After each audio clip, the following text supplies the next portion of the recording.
A very good morning to all of you.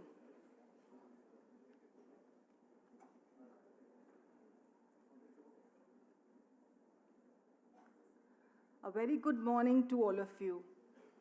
Please allow me to start with a few words that most of us are feeling today.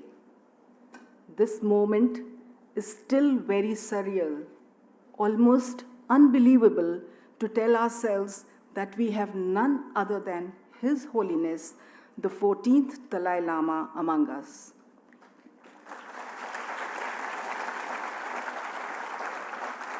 At our university, we welcomed many heads of state, eminent and accomplished personalities from all fields of life in the past. But I wonder, how does one articulate an introduction for someone whose life himself? Words fail me to capture the humility, wisdom, and yet such simplicity of His Holiness, but I will try my best to construct an introduction that can capture a fraction of this great Lama, or whom we fondly call Guru in India. Who is the Dalai Lama? As written on his office's official website, the Dalai Lamas are believed to be manifestations of Avalokiteshvara, the Bodhisattva of compassion and the patron saint of Tibet. Bodhisattvas are believed to be enlightened beings who have postponed their own nirvana and chosen to take rebirth in order to serve humanity. Now, if this is not true service to humanity, I wonder what is. His Holiness, your dignity comes not from adulation or being a world celebrity, but from your simplicity. You are indeed a human being like any of us, a Buddhist monk, a gently persuasive teacher, but also an amateur scientist, the leader of a nation, and a moral voice for the world. We as Indians and our country, India, is blessed to have you live among us and call this country your home. In 1989, His Holiness was awarded the Nobel Peace Prize for his opposition to violence and his determination for the preservation of Tibetan culture through peaceful solutions. In his Nobel Prize acceptance speech, he said, and I quote, "With the ever-growing impact of science on our lives, religion and spirituality have a greater role to play, reminding us of our humanity. There is no contradiction between the two. Each gives us valuable insights into the other. Both science and the teachings of the Buddha tell us of the fundamental unity of all things. This understanding is crucial if we are to take positive and decisive action on the pressing global concern with the environment." His Holiness has written over 70 books and is the recipient of over 84 awards and counting, and continues to travel the world, meeting with dignitaries and giving public talks on a variety of subjects, spreading the message of compassion, peace, and nonviolence. But when he's at ease, he relaxes with interest in photography, loving different flowers, and occasionally doing some manual work, some repair work of watches and small instruments. His Holiness stresses on three goals, three different models of education, that is, the good citizen, the good worker, the good person. He adds, and I quote, "Real change is in the heart, but in modern education, there is not sufficient talk about compassion." He told a conference entitled Educating the Heart, held in Vancouver, British Columbia, during his fall tour of North America. Through education, through training the mind and using intelligence, we can see the value of compassion and the harmfulness of anger and hatred. One of the most noted and remarkable contributions to a somewhat turbulent and divisive world of today is His Holiness' stress on the value of secular ethics. He makes a distinction between spirituality with faith and spirituality without faith, simply to be a good human being, a warm-hearted person, a person with sense of responsibility.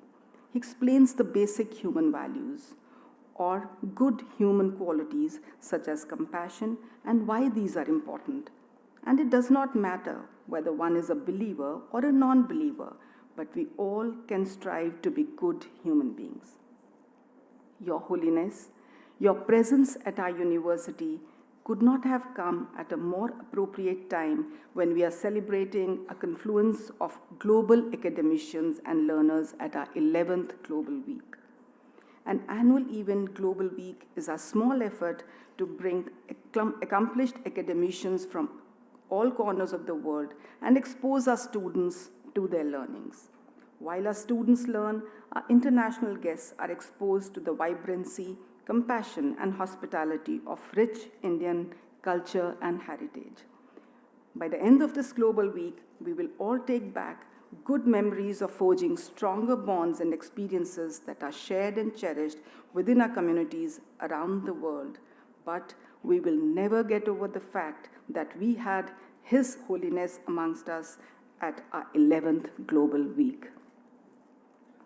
We are also fortunate to have a stellar IAS officer, Mr. Anil Kumar, with us today, and Ms. Nazuk Kumar, the Sub-Divisional Magistrate of Chandigarh. And we are delighted to have Mia Yen, Consul General, Canadian Consulate at Chandigarh. So on behalf of our Honorable Chancellor, Dr. Ashok K. Chitkara, our worthy Vice Chancellor, Dr. Madhu Chitkara, our international delegates from across the world, deans and directors, faculty, staff and students, please let me extend a very warm welcome to His Holiness, the 14th Dalai Lama. Can I request you all to kindly rise and warmly welcome His Holiness and show our gratitude to him.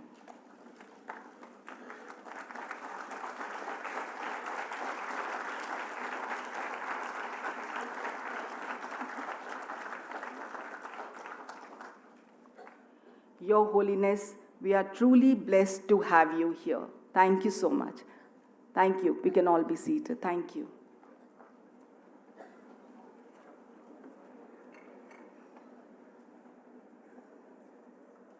And Your Holiness, we now have some Tibetan students who would like to show their reverence to you, His Holiness, by performing a medley of cultural performances from the 3 provinces of Tibet, Utsang, Kham, and Emdo. It's a blend of opera, song, and dance. The Tibetan students will be performing the traditional Tibetan opera called Dheltap, also known as Lamo dance. For the information of our international delegates, it's a classical secular theater of Tibet with music and dance that has been performed for centuries. It'll be followed by Mangri Bhumo, a beautiful song.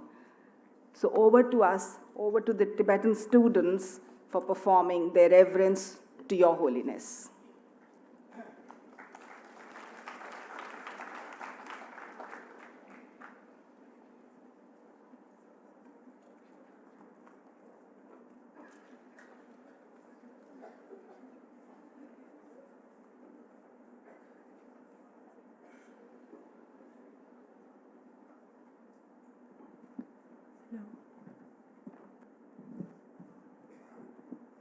Hello.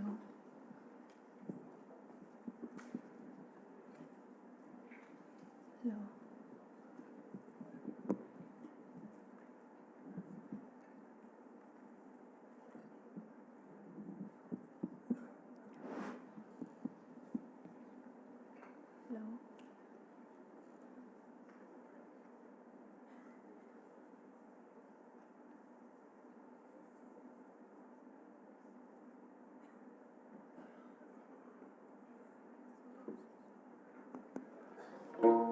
Hello.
That indeed was a beautiful performance by the Tibetan students. Can we have a big round of applause for them? And it was truly dedicated to you, Your Holiness. And I would like to reiterate that we are truly blessed to have you here. India is a land of rich art and culture, and Bharatanatyam is one of the oldest classical dance forms that originated in the south, particularly in Tamil Nadu. It shows the powers of the Trimurti, Brahma, the creator, Vishnu, the preserver, and Shiva, the destroyer. So another performance, particularly for you, Your Holiness. Can we have the Bharatanatyam, please?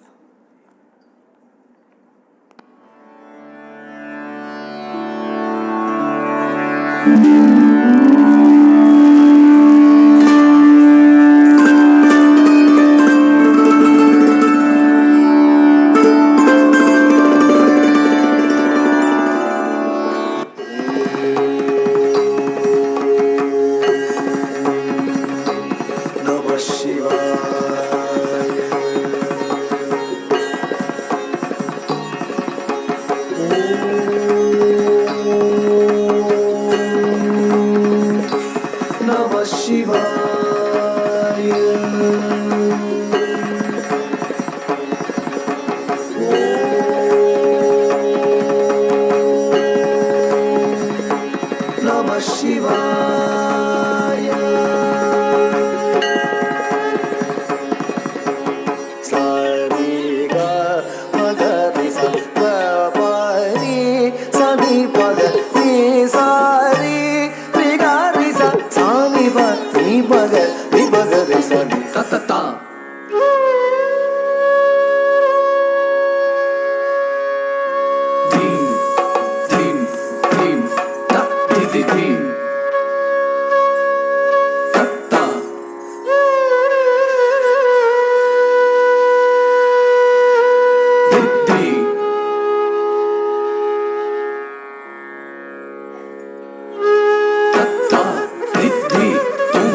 truly was mesmerizing.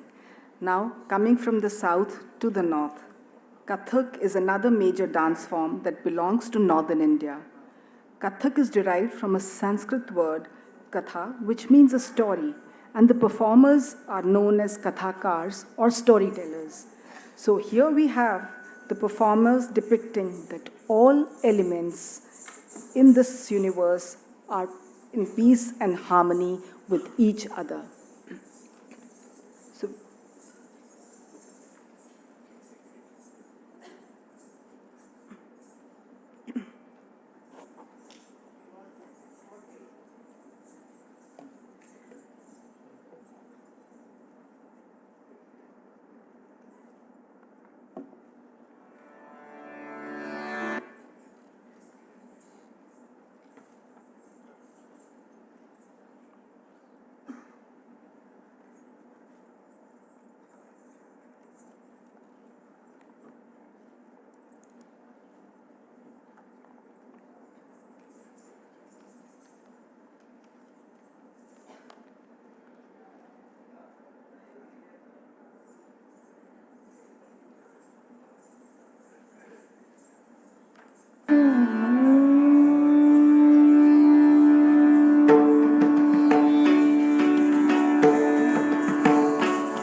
जनक जनक तकदा जनक जनक तकदा जनक जनक तकदा जिजकिट दिलांग दुमकिट दादा दुमकिट दादा दुमकिट दादा धा धा धा थरकिट थरकिट थरकिट तक थरकिट दादा दा धा धा धा धा धा धा धाकिट तक दुमकिट तकदा धाकिट कद कदिगिन धाकिट तक दुमकिट तकदा गिंतडान धाजस दित्तादा धाकिट तक दुमकिट तकदा थरकिट तक धाकिट कद कदिगिन धाकिट तक दुमकिट तकदा जिजकिट जिजकिट जिजकिट दादा दिट तिट तिट तान कदट तान धा दिकिट धान तकिट धदक दिट धाकरदा धा दिट दिट धाकरदान धाकरदान धाकरदान धा धाकरदान धाकरदान धा धाकरदान धाकरदान धाकिट तक दुमकिट तकदा धाकिट कद कदिगिन धाकिट तक दुमकिट तकदा गिंतडान धाजस दित्तादा धाकिट तक दुमकिट तकदा थरकिट तक धाकिट कद कदिगिन धाकिट तक दुमकिट तकदा जिजकिट जिजकिट जिजकिट दादा धान धा धागे धा का धा गे धा धाकी धाकी धाकी धा धा धा गत धा धा धा गत धा धा गत धा धा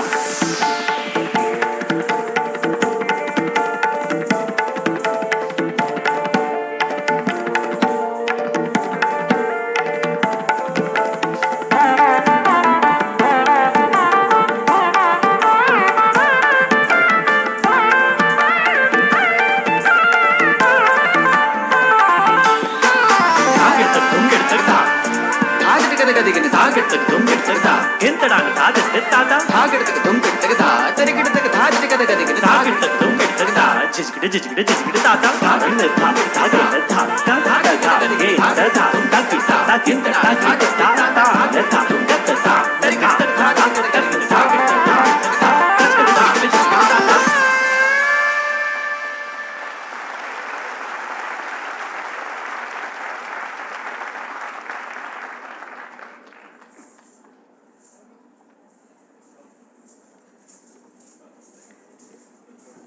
I think we could have another round of applause for all the performances together. And the performers are truly blessed because they are being blessed by His Holiness Himself. I don't think they could have asked for more today.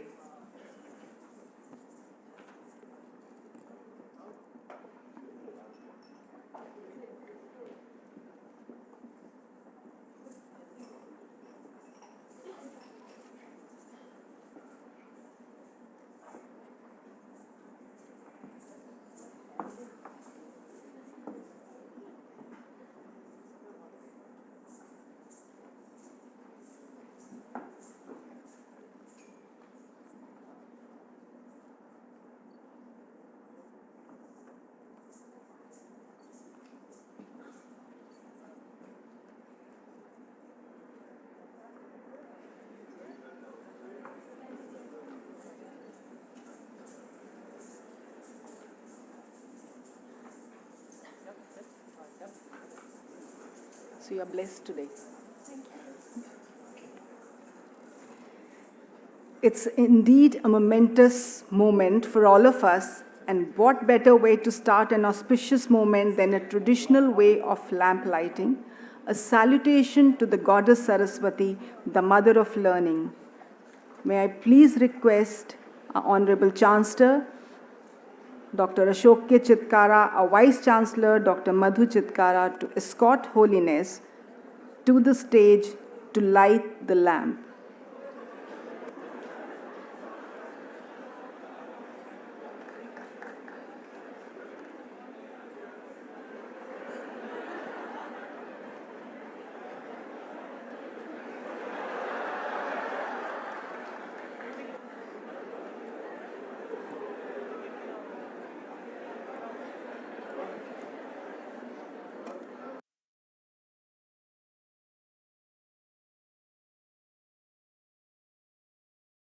The excitement amongst all of you, but can we have some silence, please?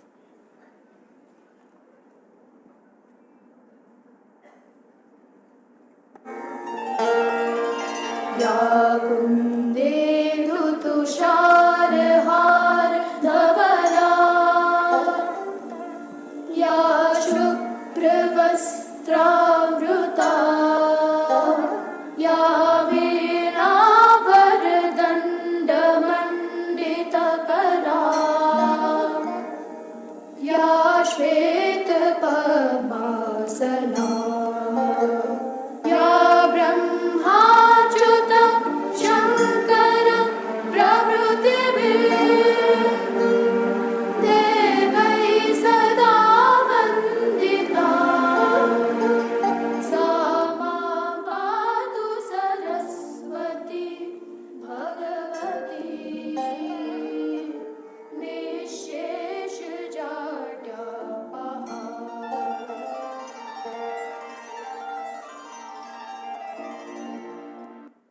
Thank you, His Holiness.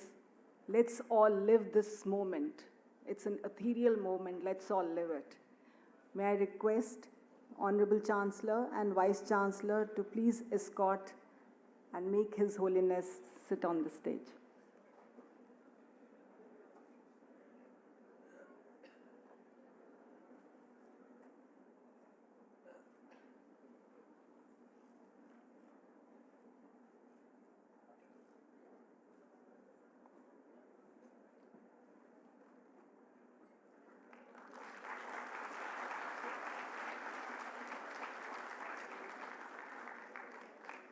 Thank you, Your Holiness. We are truly humbled.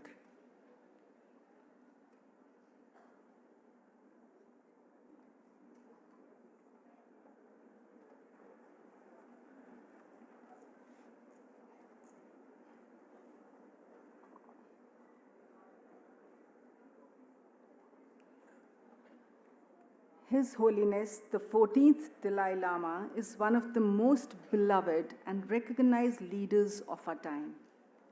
His teachings are as simple as he himself is, an embodiment of simplicity, kindness, and compassion. A good heart is the source of all happiness, says His Holiness, and we can all be good-hearted with some effort. But better still, he says, is to have bodhicitta, a good heart imbued with wisdom. His Holiness believes that it is the youth, the younger generation who have the responsibility and ability to make the world more unanimous in a harmonious, peaceful, and loving coexistence. If the 21st century is to be one of peace and caring, says His Holiness, we must develop a new ethic of human values that transcends religion. May I request Your Holiness to please share your inspiring wisdom with the august gathering on the need for universal ethics in modern education.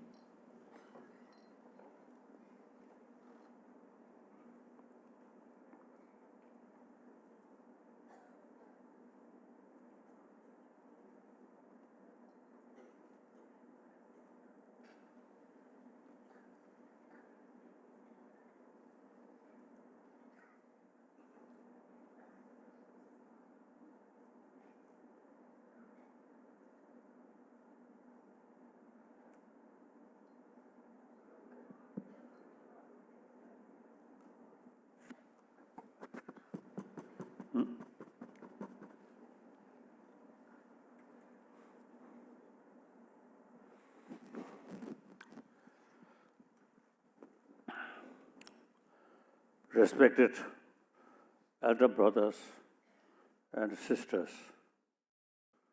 and also younger brothers, sisters.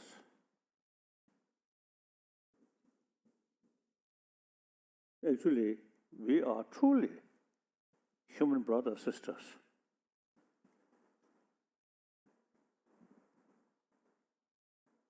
And according to many theistic religion, we all created by one God. That God, infinite love, something like our Father. So we all created by one single God, Father. So we truly, from that viewpoint, truly we are brothers, sisters. Then, according to non-theistic religious viewpoint, no single creator or God. We individual ourselves. This is whether you call Atma or soul, no beginning, life after life. Then, this period, we born on this same planet.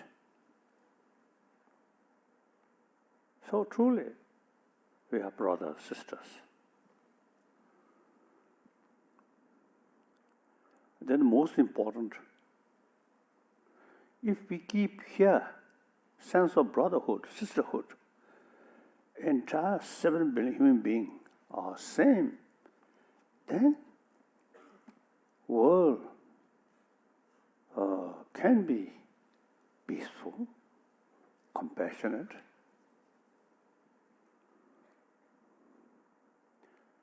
Otherwise, now today's world, besides global warming, these are beyond our control. But many other problems, actually our own creation,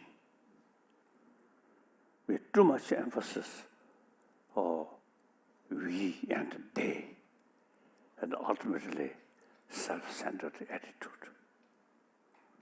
Then,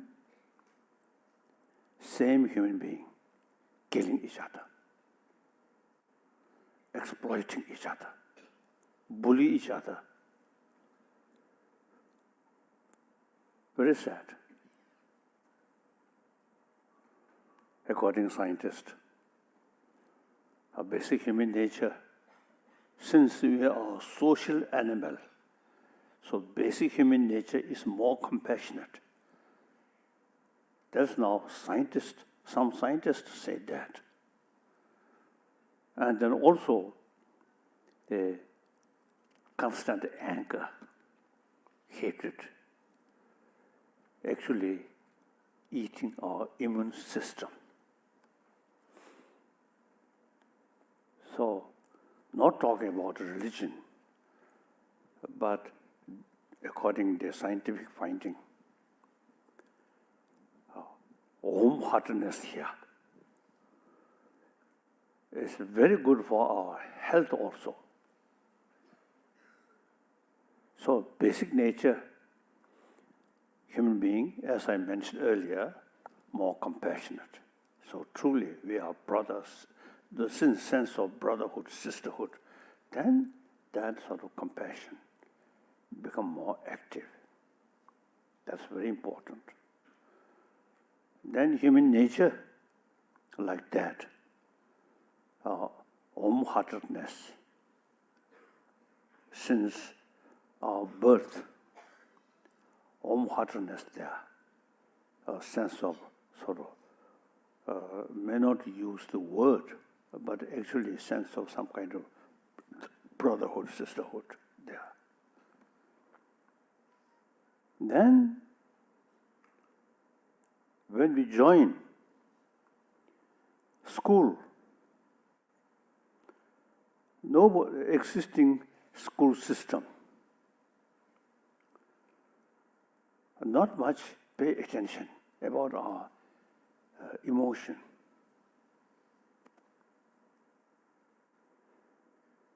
The existing, I usually call modern education.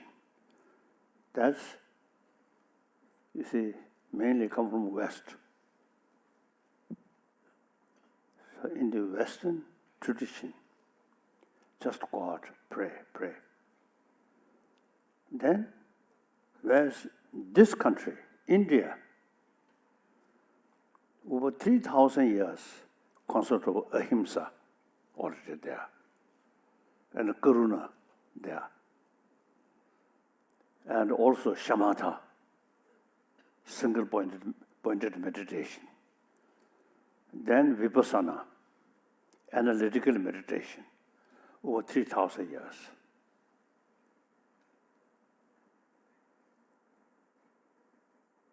And then Jain master, and then Buddha, these great thinker, real spiritual leader, these are product of 1,000-year-old India's tradition,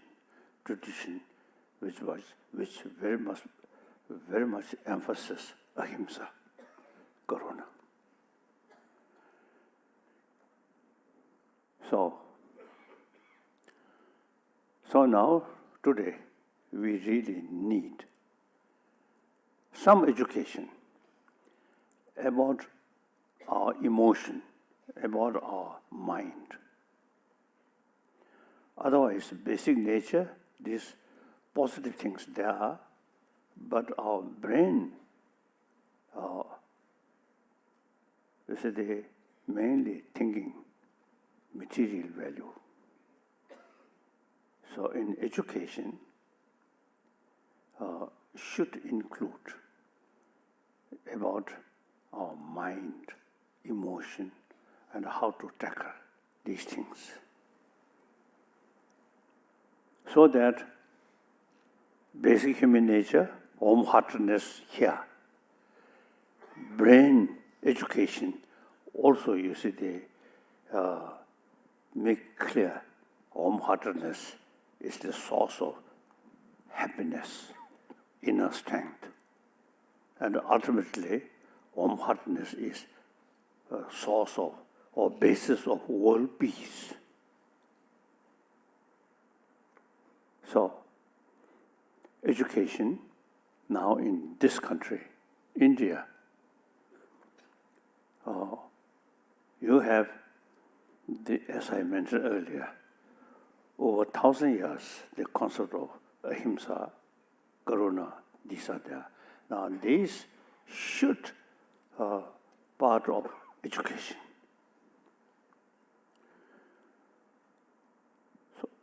So so-called modern education is oriented about the material value. So people who come that kind of education, it eventually create materialistic life, materialistic culture.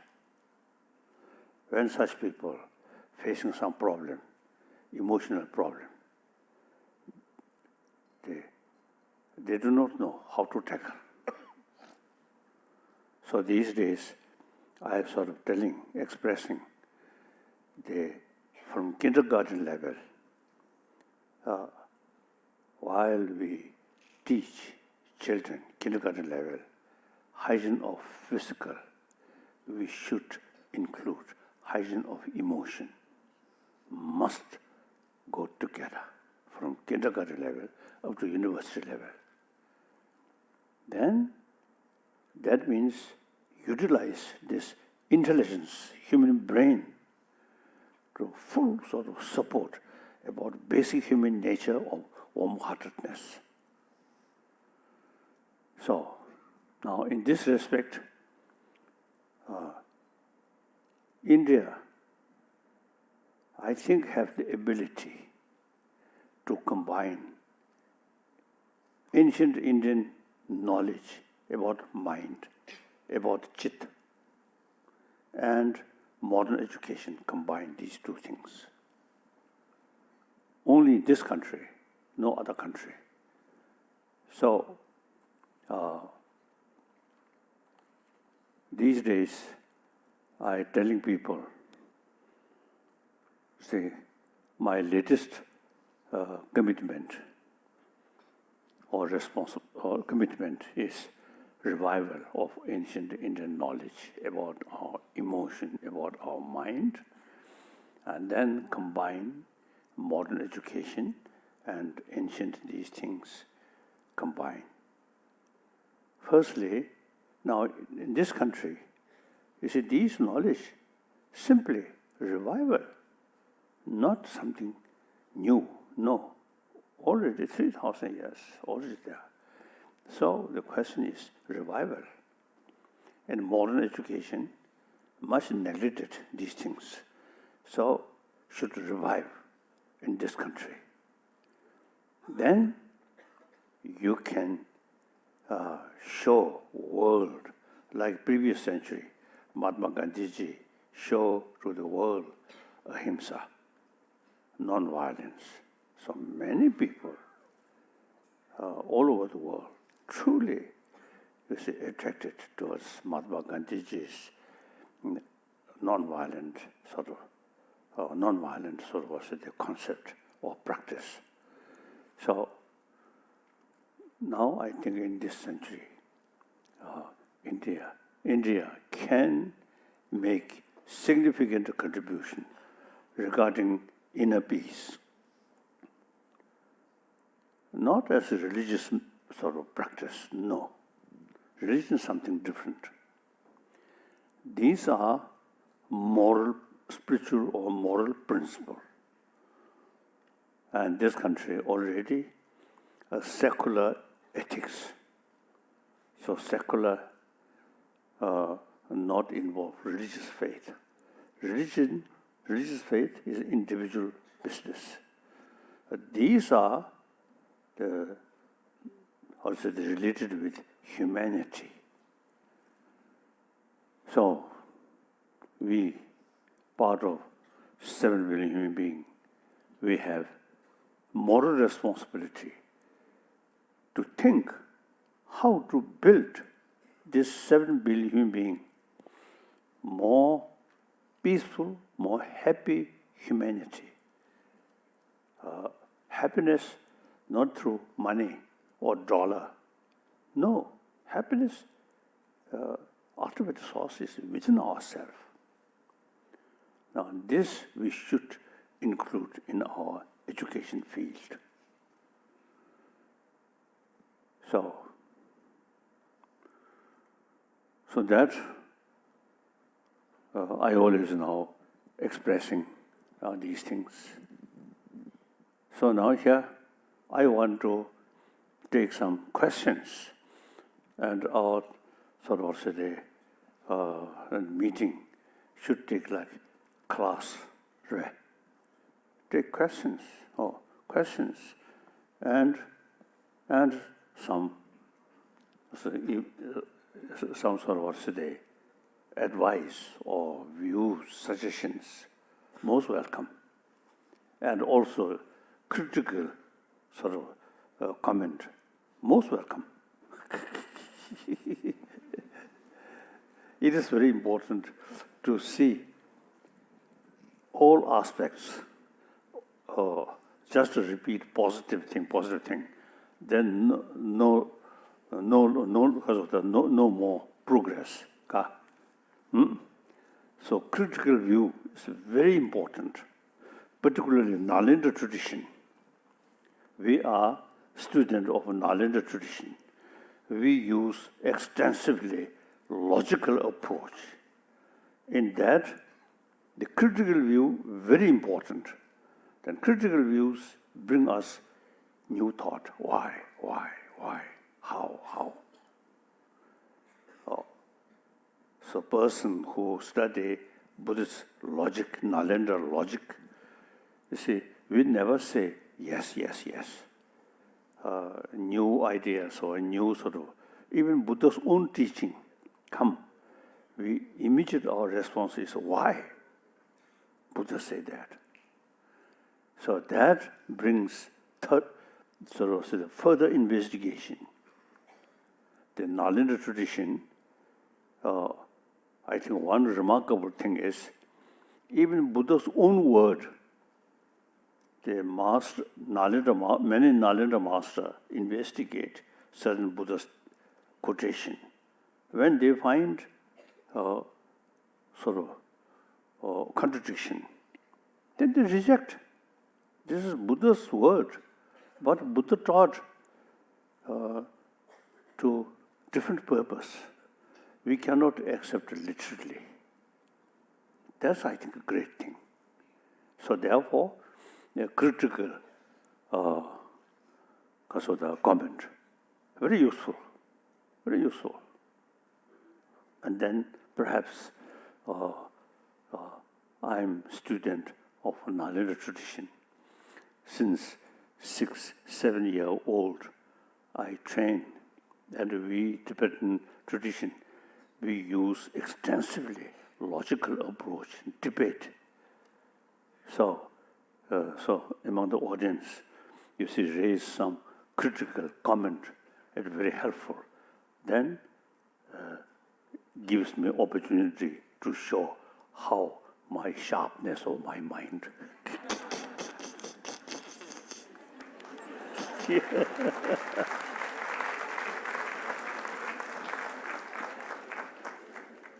Yes, now some questions or comment.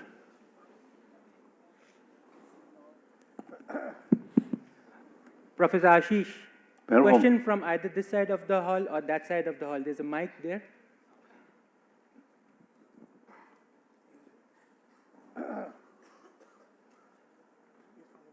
I think one Merhom, I think put here. Then, yes, then all those people who have some question, please come here.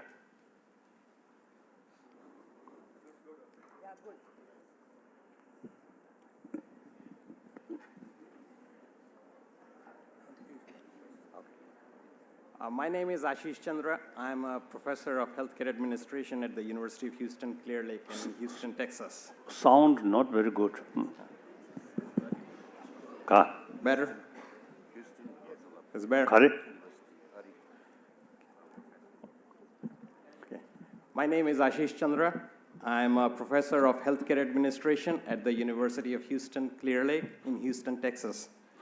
And first, I'm truly honored to be here in your presence. I did not know I had these emotions inside me till you gave your speech, so I'm truly honored with that. But I teach two courses. I teach healthcare marketing, and I teach healthcare ethics. Many have said that's kind of oxymoron, that how can you teach healthcare marketing and healthcare ethics at the same time? What is your belief about healthcare itself? Is it a privilege or is it a right? Karsa?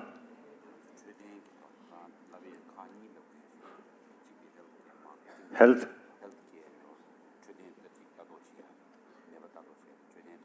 Healthcare or market? I don't know. Second,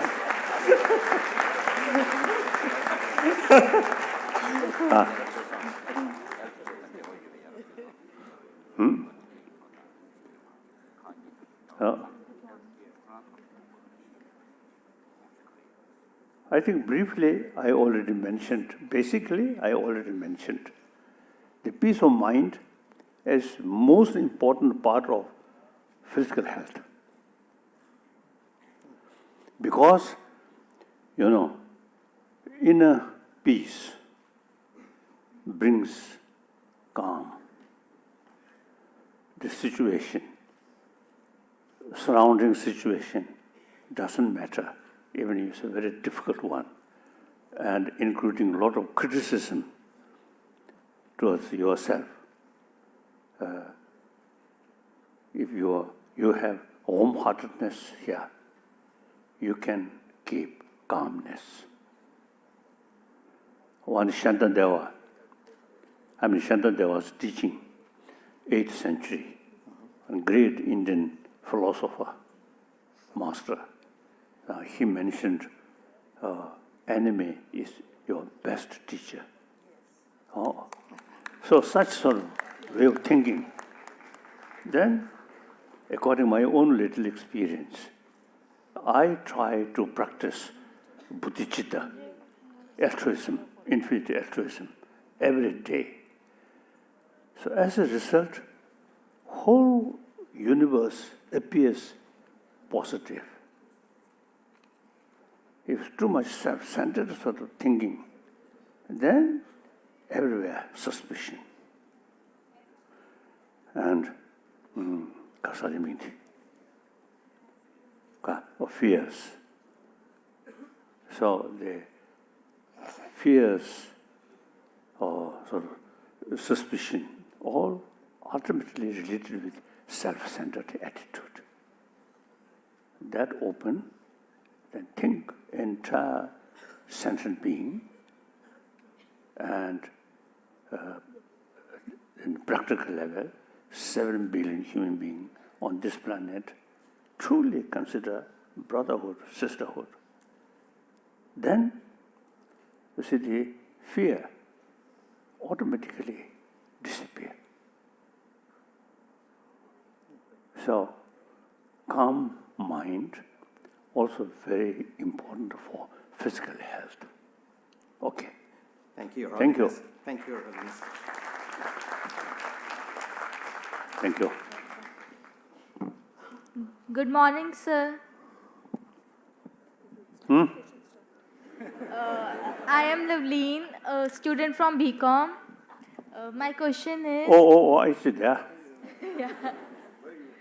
Yes. during the course of your life, what have been the greatest personal experiences or internal challenges? Karsa.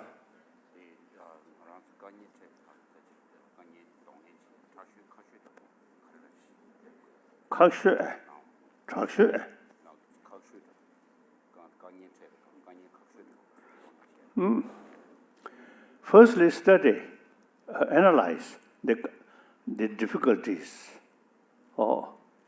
If that difficulties can overcome, thorough investigation, the reality. If the problem can overcome, then no need to worry. If there's sort of situation like old age or finally death, say, analyze, no way to overcome, then no use too much worry. Okay. So important is analyze any difficulties. Usually, our sort of the brain use on the basis of just one dimension. That's, I think, mistake. Since we have this marvelous brain, not like animal brain. We have this marvelous brain.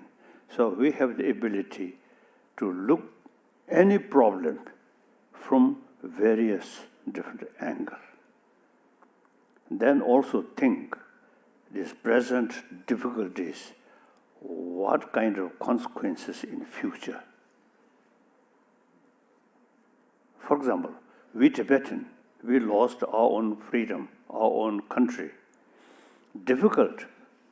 But that also, you see, brought some new opportunity and gain more experience. So suffering, one way, very bad. One way, it may create different sort of, opportunity or strengthening our mind. Okay. So it is very important when you face some problem, then not just looking one aspect, then more frustration.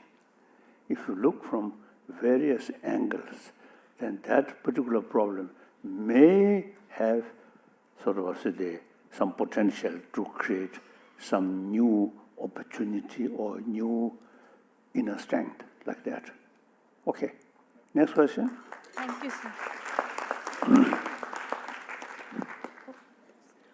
Good morning, His Holiness. Thank you so much for this inspiring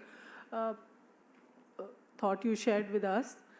My question is regarding peace, what we are looking at. So, in the time of hatred, conflict, and division of the world, what is your message to world leaders and to Indian politicians? Thank you so much. Krasa.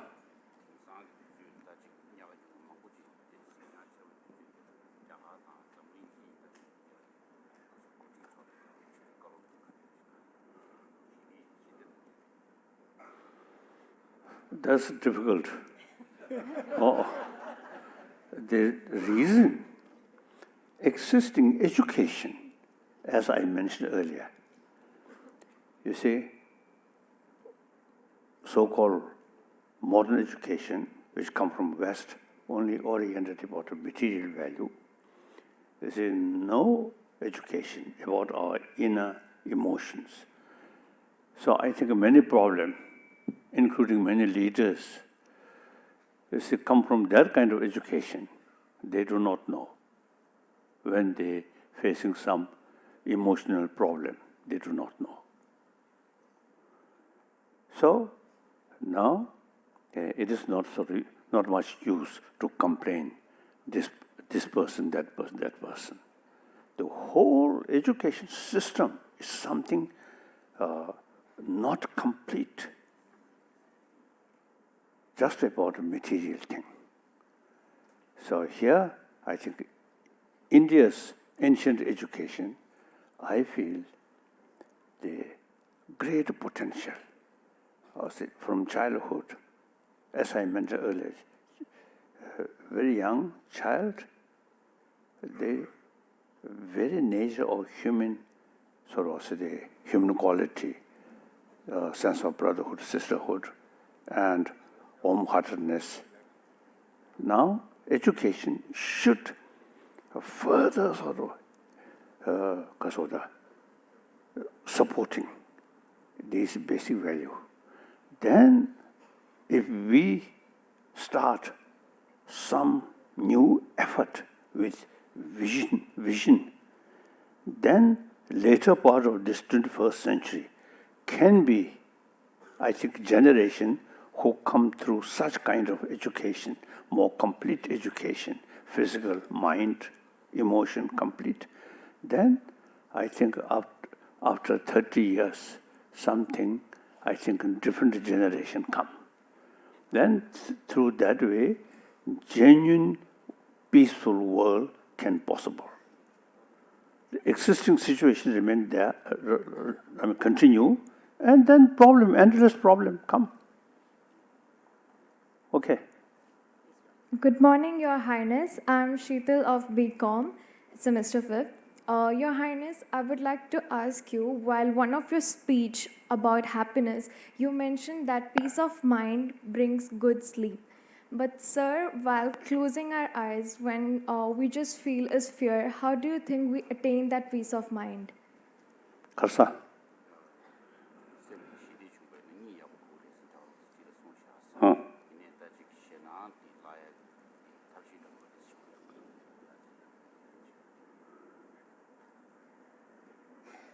I think fear survey, fear. I think many fear just exaggeration, your own mental level. If mad dog come, then with fear, you see, either you run away or do something. Many problems actually our own sort of mental creation, fear. So that ultimately too much self-centered attitude here, then your whole mind become more narrow. Then some suspicion, look this side, some suspicion, this side, some suspicion. For that, altruism truly, you see, bring, firstly, truly self-confidence. Now here I want to share something truly encouraging. That is all the negative emotion, very much related with ignorance.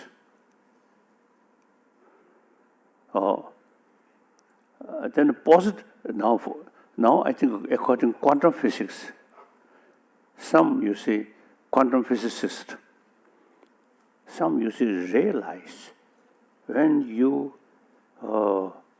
some kind of sort of not only knowledge, conviction, nothing exists objectively. Nothing exists as appears. The reality is something different than appearances. So, such sort of, as a physicist, they begin to realize once things, some good thing or sort of negative thing, you do not sort of convince its existence as appears from absolute, from objective. That no longer there, then grasping. Good, too much good, grasping. Extreme good, extreme bad. So that things does not exist as appears. Ultimately, very much depend on observer. Now this is quantum physics now. The Nagarjuna psychology also exactly same that. Exactly, so to say, same view.